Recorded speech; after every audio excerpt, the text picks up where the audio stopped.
This debate comes ahead of what will be the 20th World Cancer Day, which takes place on Monday, the 4th of February. I'm delighted that, following a suggestion from a constituent of mine, Cancer Research UK volunteer Elaine Munro, the Palace of Westminster will mark World Cancer Day by lighting up in pink. As far as I'm aware, this will be the first time that Westminster will be illuminated for World Cancer Day. So I'd like to put on the record my thanks to both the Speaker and the Lord Speaker for agreeing to this request. World Cancer Day is an initiative led by the Union for International Cancer Control, the UICC.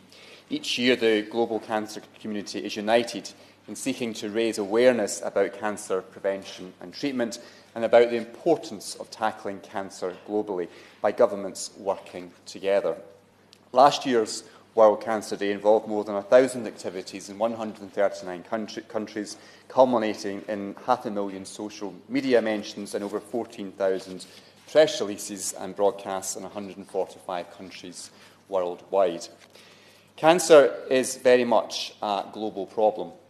Worldwide last year, more than 18 million people were diagnosed with cancer. But the story of these patients varies hugely depending on where they were born, with many countries not having access to basic treatments like radiotherapy. This is all about working together, a global push to tackle a global issue. As Cancer Research UK have put it, no single person, organisation or country is going to beat cancer on its own. We must all work together. Now, in the United Kingdom, a number of charities mark World Cancer Day through campaigns or fundraising activity. Cancer Research UK and Click Sargent both sell these wristbands, which I'm pleased that I'm wearing. A number of colleagues are also wearing today, and they fund, which fund and also raise awareness around cancer, World Cancer Day.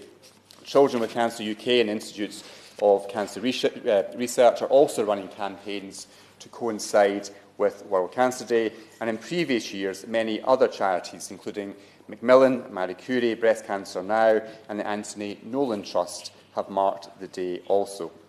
Events are taking place across the United Kingdom, from the Scottish Cancer Prevention Conference in Edinburgh to Cancer Research UK's winter run taking place here in London. And I want to pay tribute, Sir Christopher, to each and every one of these charities, their staff and their volunteers. They do some incredible work and are truly a credit to our country and indeed contribute significantly to the global effort to tackle cancer. And these charities do some hugely valuable work with global partners. Cancer Research UK is the largest independent funder of cancer research in the world, and they have played a role in developing 8 of the world's top 10 cancer drugs. Perhaps in his summing up today, the Minister could touch a bit more upon how the government supports this work and helps the UK continue to contribute to this global effort to tackle cancer. I know that some charities do have concerns about the impact of Brexit and how the UK's ability to continue to contribute to this international work will continue. There is some great work being carried out in my own constituency, and so I would also just like to make mention to a couple of examples of those. The Cancer Research UK team from Selkirk, led by Elaine Munro, has developed an official tartan scarf, which is produced in the Borders by Lochcarron and continues to sell like hotcakes, not just in Selkirk in Scotland, but indeed across all of the United Kingdom. The Marie Curie team in the Borders, who now help patients with terminal illnesses generally, not just cancer, do some incredible work caring for people in their final days. I cannot miss, Sir Christopher, to mention the fact that I will be running the London Marathon in a few weeks to help raise funds to support my local Marie Curie nursing team. And I hope by raising £5,000 we'll be able to raise enough money to support their work, supporting people with terminal illness in my own constituency. Now, in partnership with Macmillan, NHS Borders runs a dedicated and world-leading cancer centre at the Borders General Hospital, which pulls together specialist staff and treatments all in one location. NHS Borders is very good at meeting its cancer treatments waiting times, as well as targets for cancer screening, not least because of this Macmillan Centre. Now, while World Cancer Day is very much focused on tackling cancer globally, we are understandably focused on the UK's record. Now, like most other developed nations, the UK has higher rates of cancer, but we also rank quite highly in terms of mortality rates, barely above the average according to the 2018 Global Cancer Observatory figures, and higher than many other developed nations. Now, given that the UK leads the way in vast amounts of cancer research, and given that we have some of the world's best cancer professionals and a universal health service, mortality rates are simply too high. Cancer continues to affect far too many people in the UK. More than 360,000 Brits are diagnosed with cancer each year, and this is expected to rise to the equivalent of 1 new case every minute by 2035. Every day, 12 children and young people are diagnosed with cancer, which remains the biggest killer of children by disease in the United Kingdom. Now, yes. I'm grateful to my honourable friend for giving way in the excellent speech he is producing today and for securing this debate. And when he mentions children's cancer, he'll be aware of a case that I have raised in Parliament, and indeed I guess I had at Downing Street last week. Abby Main, who sadly died on Christmas Day 2 years ago, died of a very rare disease, sarcoma, and her legacy through a very difficult period was to set up a charity. So while there is great work done by charities to raise funds for research into cancer, there's also great work done by local charities such as the Abbey Sparkle Foundation, who are raising money for people who have to live with cancer and to give them better facilities and better care in hospital when they're living with it. I think my honourable friend makes an excellent point. I was delighted to meet Abby's brother at the Downing Street Burn Supper last week. He's done an incredible amount of work to raise funds around the Sparkle Foundation in memory of his sister. And I think it's one example of many examples, not just in Murray, but in all of our constituencies and across all of the United Kingdom, of these fundraising groups, which are not just raising the profile of cancer awareness, but also raising much needed funds to help tackle it. Yes. For giving way and congratulating him for bringing this important debate to the House. But will he also welcome the initiative in my constituency, which is done by the Maggie Centre just in Dundee, which helps and supports many people who are suffering? And we had a penguin parade whereby 80 penguins were decorated across Tayside. Children through their summer holidays had to go and on a penguin search. And of course, at the end of that, we raised £540,000 for the local Maggie Centre. So it just shows that there are initiatives all across Scotland and the United Kingdom which are beneficial in raising as much money as we possibly can. And again, I'm grateful to my honourable friend for raising that example. I think it yet again demonstrates it's not just in large cities, but in smaller communities, whether they be in Angus and Dundee or in Murray, across our country, communities are coming together to produce such great work to tackle this dreadful disease. Yes. Thank you, my old friend, for giving way. He is making an excellent speech. One issue that isn't raised very often is people with cancer who have disabilities. Wendy Douglas, a constituent of mine, died of breast cancer when she was just 36. She had very severe autism, and her cancer was caught too late because she wasn't able to verbally communicate any symptoms or pain to her family or to her doctors. And I wondered if my honourable friend would join me in paying tribute to Wendy's mother, Eileen, who raises money for all kinds of cancer charities, but in particular for her work in trying to raise awareness of cancer in those who can't communicate. Again, I'm grateful to my honourable friend for raising a very powerful case and example. And I suppose the question comes, if it were not for all these volunteers raising all these huge amounts of money and raising awareness of cancer, I mean, it's filling a gap which otherwise the NHS and the state would have to provide, which I think is something we should not forget. Now, it's not to say that we haven't made huge progress, Sir Christopher, in terms of tackling cancer. Whilst diagnosis rates have risen significantly in the past decade, the number of people dying from cancer in this country is falling. To take just... Yes, absolutely. First of all, I'd like to congratulate on securing this debate, very important debate. On the issue of diagnosis, I'd like to congratulate Leeds Teaching Hospitals and the University of Leeds. Their pathology department is the first in the world, I believe, to move away from glass slides to fully digitising for diagnosis, and are now working on artificial intelligence, which will improve diagnosis rates and move us forward so many more people can get early treatment. Yeah. I think the honourable member makes an excellent point. My brother's father-in-law sadly died a couple of weeks ago, and his treatment was provided by Leeds Hospital. So I know the tremendous amount of resource and expertise they have in that particular hospitals. So I think he raised a very good example. Now, to take breast cancer in Scotland, the mortality rate was 53 per 100,000 women in 1992. But that has fallen to 32 per 100,000 despite the incidence of breast cancer increasing. In short, we are much, much better than we used to be at both identifying and treating cancer. And this is because the UK has taken the steps that World Cancer Day promotes, in particular tackling tobacco use and obesity levels and rolling out national cancer strategies. Big issues clearly remain, and pretty much all of the cancer charities I've spoken to ahead of today's debate agree that these are still issues. We need to get better at early diagnosis. We know how much of a difference early diagnosis can make. If you diagnose bowel cancer, for example, early, 9 in 10 people will survive, whereas a late diagnosis, the survival rate is only 1 in 10. Yes. Will the honourable gentleman agree with me? There's research that shows that the awareness around breast cancer means women come forward quickly, but with bowel cancer people don't. And in research done in the west of Scotland, the biggest delay was in going to the GP. We need to get people to talk about it, be open about it, and go and get help. Yeah.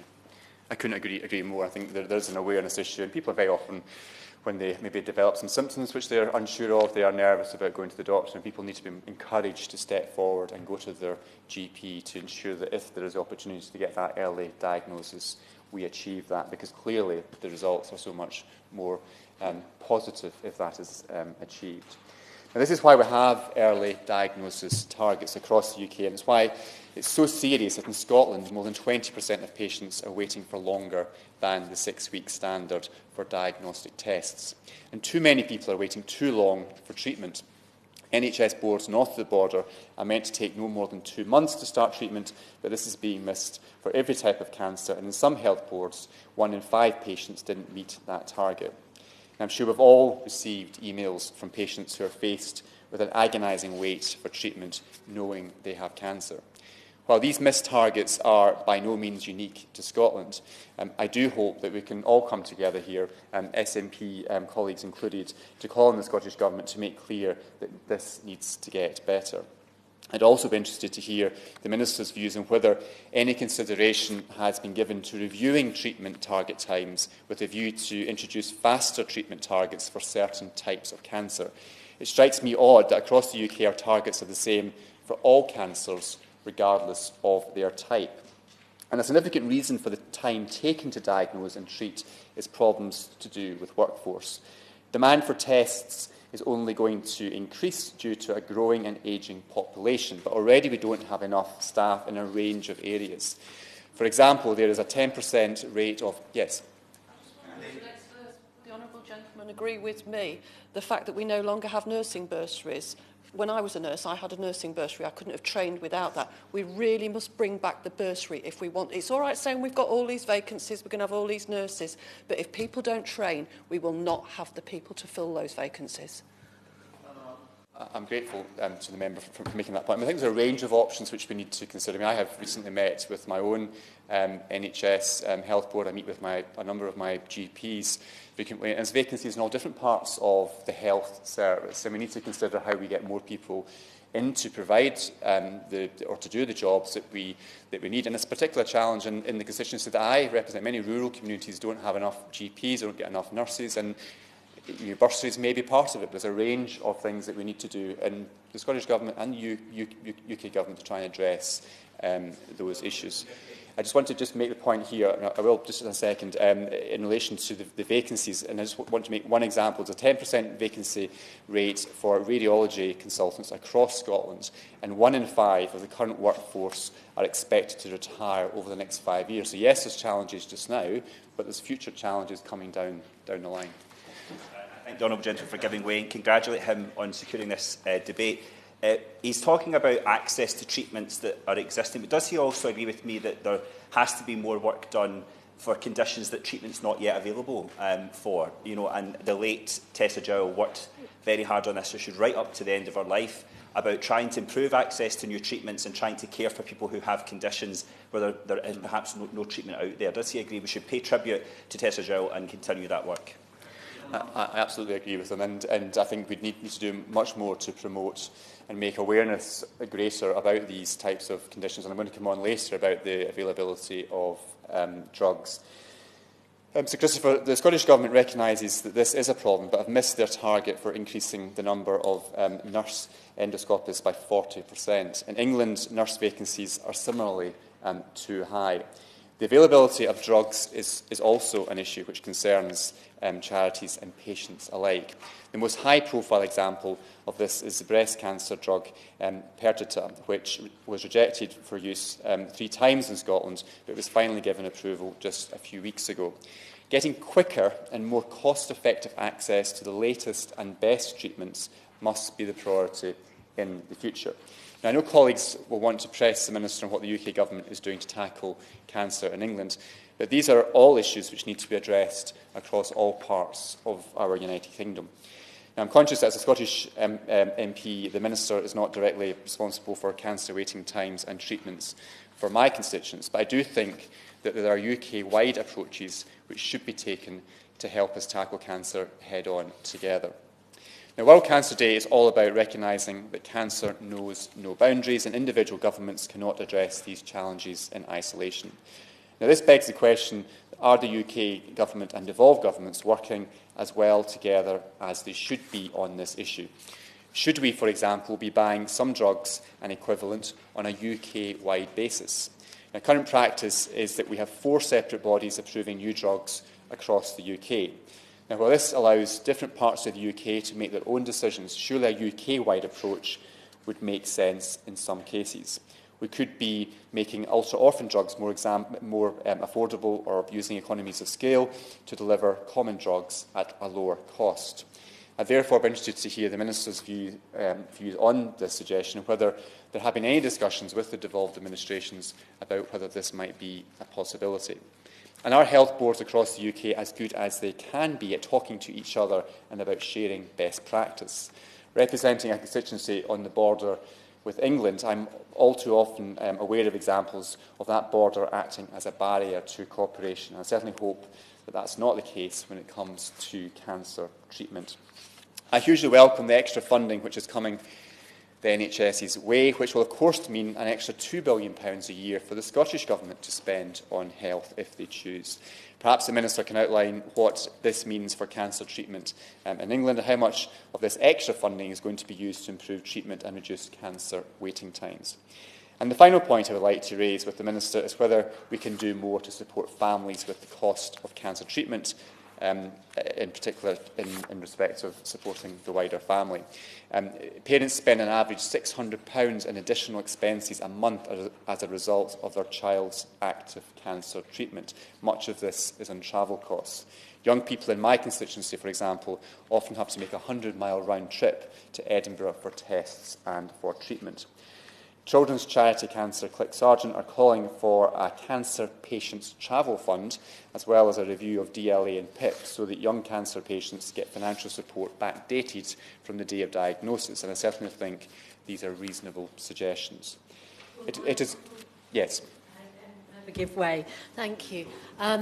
As a parent who has had a child with cancer and supported her through that, then I know firsthand how much it costs and the financial strain, as well as the emotional and physical strain on parents and families with a child going through cancer.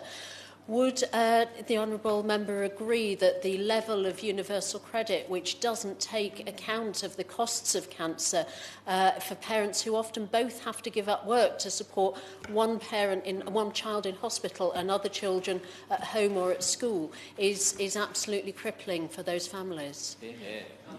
I'm grateful for the Honourable Member for sharing her own experience, and I do think it needs to be looked at, as I said, DLA and PIP should perhaps at the very least be backdated from the date of that diagnosis, and additional support, particularly for those parents like those in my own constituency have to travel such long distances to access treatment. That should be factored into the calculation as to how much they might be entitled to. But it's ensuring that the system at least recognises those extra financial pressures. Yes. I agree absolutely with the Honourable Member regarding the financial support and It has been estimated by Macmillan that it's £570 a month, and obviously for some families that's very difficult. But would he suggest to the Minister that removing the very expensive parking charges at hospitals in England would make a little difference? Because at the moment that adds insult to injury when a parent's stuck there for 8 hours and paying through.